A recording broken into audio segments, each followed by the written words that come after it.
এতিয়া আজি ভিডিঅ'ত আপোনালোকৰ আপকামিং এক্সামছ সমূহৰ বাবে মোষ্ট ইম্পৰ্টেন্ট আৰু ট্ৰেন্ডিং টপিক G7 সন্মিলনৰ ওপৰত কিছুমান ইম্পৰ্টেন্ট কোৱেশ্চনছ ডিসকাস কৰিম ফাৰ্ষ্টত আপোনালোকে জানিব লাগিব G7 সাবমিট কি অৰ্থাৎ G7 সন্মিলন কি The G7 Summit is an international forum held annually for the leaders of the G7 member states of France, the United States, the United Kingdom, Germany, Japan, Italy and Canada. G7 সন্মিলন হৈছে France, America যুক্তৰাজ্য, England, জাৰ্মানী, Japan, Italy আৰু কানাডাৰ G7 সদস্য ৰাষ্ট্ৰসমূহৰ নেতাসকলৰ বাবে বছৰি অনুষ্ঠিত হোৱা এক আন্তৰ্জাতিক মঞ্চ। The Group of Seven is an informal group of 7 countries that meet once a year to discuss global issues. Group of 7 অৰ্থাৎ G7 হৈছে 7খন দেশৰ এক অনানুষ্ঠানিক গোট যি বছৰত এবাৰকৈ গোলকীয় বিষয়বোৰ আলোচনা কৰিবলৈ মিলিত হয়। আপোনালোকে G7 কান্ট্ৰিজ কিখন কেনেকৈ মনত ৰাখিব আপোনালোকে জুইচ উইথ GF লিখি ল'ব J for Japan, U for United States, I for Italy, C for Canada, E for England আৰু GF হৈছে G for Germany আৰু F for France এনেকৈ আপোনালোকে G7 কান্ট্ৰিজ কিখন মনত ৰাখিব পাৰিব First question Which country is hosting the G7 Summit 2025 কোনখন দেশে G7 সন্মিলন 2025 আয়োজন কৰিছে অপচন কেইটাৰ ভিতৰত শুদ্ধ উত্তৰ দিব কানাডা কানাডাই G7 সন্মিলন 2025 আয়োজন কৰিছে next question in which year was the G7 founded কোন বছৰ G7 প্ৰতিষ্ঠা কৰা হৈছিল অপচন কেইটাৰ ভিতৰত শুদ্ধ উত্তৰ দিব 1975 1975 চনত G7 প্ৰতিষ্ঠা কৰা হৈছিল Next question Where was the G7 summit held in 2024 2024 চনত G7 সন্মিলন ক'ত অনুষ্ঠিত হৈছিল অপচন কেইটাৰ ভিতৰত শুদ্ধ উত্তৰ দিব আপুলিয়া ইটালী 2024 চনত G7 সন্মিলন আপুলিয়া ইটালীত অনুষ্ঠিত হৈছিল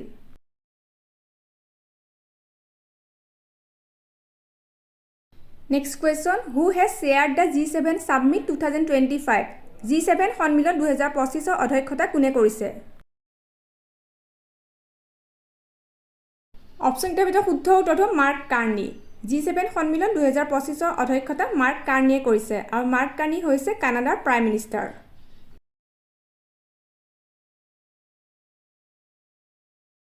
next question in which year did Canada join da G7 কোন বছৰ কানাডাই G7 ত যোগদান কৰিছিল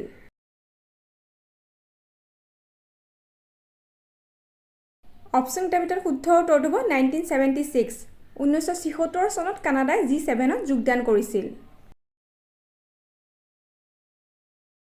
next question the first G7 meeting was held in which country কোনখন দেশত প্ৰথম G7 বৈঠক অনুষ্ঠিত হৈছিল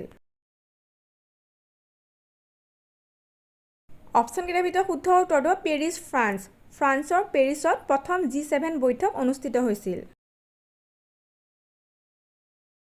Next question Where was the 49th G7 summit held in 2023 2023 চনত 49তম G7 সন্মিলন ক'ত অনুষ্ঠিত হৈছিল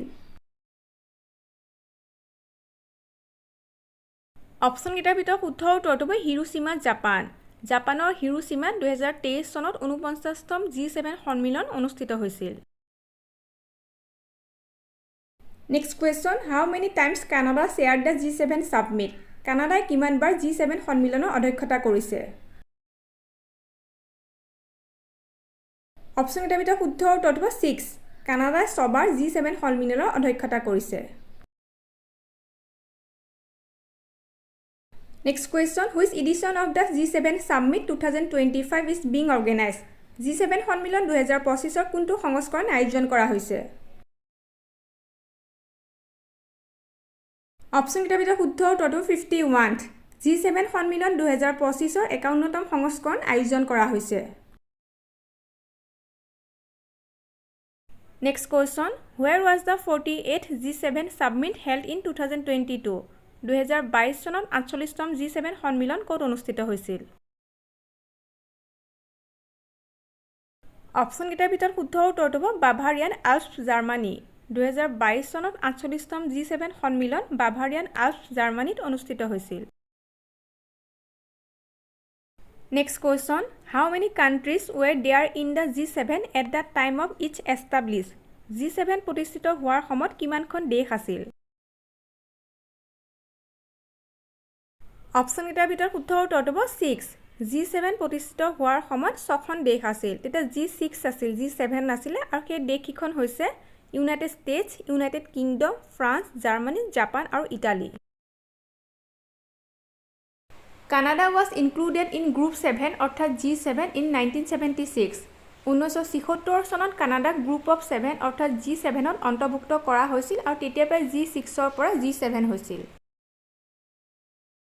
Next question. Which of the following countries shared the G7 summit held in June 2021? নিম্নলিখিত কোনখন দেশে জুন 2021ত অনুষ্ঠিত G7 সন্মিলনৰ সভাপতিত্ব কৰিছিল? অপচন কেইটাৰ ভিতৰত শুদ্ধ উত্তৰটো হ'ব ইউকে। ইউকে জুন 2021ত অনুষ্ঠিত G7 সন্মিলনৰ সভাপতিত্ব কৰিছিল। Next question. Which country hosted the first G7 summit in 1975? কোনখন দেশে 1975 চনত প্ৰথম G7 সন্মিলন আয়োজন কৰিছিল? অপচন কেইটাৰ ভিতৰত শুদ্ধ উত্তৰটো হ'ব ফ্ৰান্স। ফ্ৰান্সে 1975 চনত প্ৰথম G7 সন্মিলন আয়োজন কৰিছিল। Next question. Which is the only Asian country a permanent member of G7? কোনখন একমাত্ৰ এছিয়ান দেশ যি G7ৰ স্থায়ী সদস্য? অপচন কেইটাৰ ভিতৰত শুদ্ধ উত্তৰটো হ'ব জাপান। জাপান একমাত্ৰ এছিয়ান দেশ যি G7ৰ স্থায়ী সদস্য। Next question. How many guest countries were invited to the G7 Summit 2025? G7 সন্মিলন 2025 লৈ কিমানখন অতিথি দেশক আমন্ত্ৰণ জনোৱা হৈছিল? অপচন কেইটাৰ ভিতৰত শুদ্ধ উত্তৰটো হ'ব 10. G7 সন্মিলন 2025 লৈ 10খন অতিথি দেশক আমন্ত্ৰণ জনোৱা হৈছিল। সেই কাণ্ট্ৰি কিখন হৈছে Australia, Mexico, Brazil, India, South Korea, North Korea, Ukraine, Indonesia, Saudi Arab আৰু UAE।